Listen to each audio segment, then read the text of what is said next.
There we go. Good evening. I'm Ian Nimmo.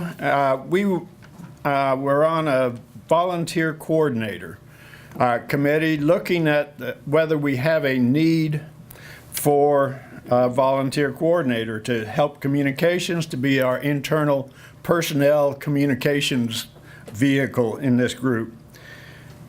Our vision was that we can greatly improve our congregational participation for nurture and service, and at the same time inspire the faith of our members.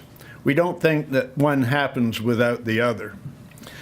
Now, before Ben got up here, we now have two approaches to this that I don't think are mutually exclusive. One developed by someone with no gray hair and another developed by a group with only gray hair.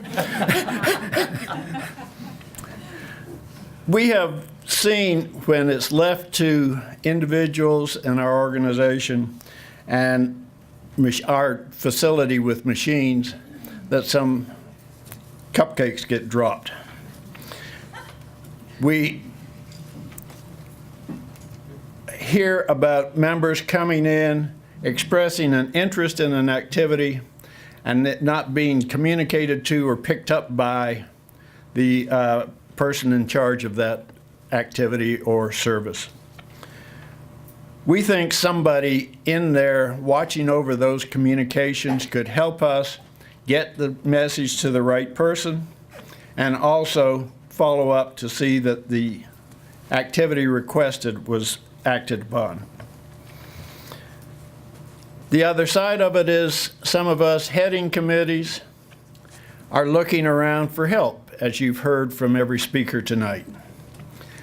Where do we go for this help? How do we know who might have an interest? There are lists around here, but finding them is sometimes not as easy as it might be. So I think that there's a need for a better assimilation of data on our membership and interests and tools that they bring to the party. So what we see is a person, and you, Ben, addressed having someone looking over this activity, a person looking over our internal communications between our membership and being an advocate for our members in getting them to the right activities and an advocate for our activity program to get them to the members who are interested. The person would see that updated information on our member activities and interests and skills are generated, communicate regularly with the staff, project leaders, and committee chairs to determine needs, and follow up with new members to ensure they get involved with FPC. And as I heard, some inactive members were trying to get more involved that would operate in that sphere also. And just having someone who follows up. I'll have to say that reading emails or seeing even text messages coming in to me, sometimes I read them and forget them. So, qualifications for such a volunteer coordinator, and we see something this being able to be done by someone on a 10% type effort, would be self-directed, not needing a lot of management oversight.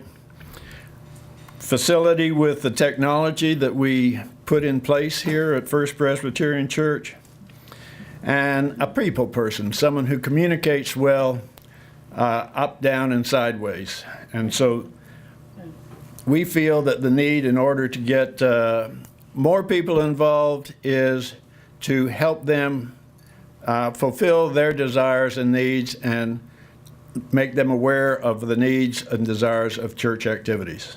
Thank you very much.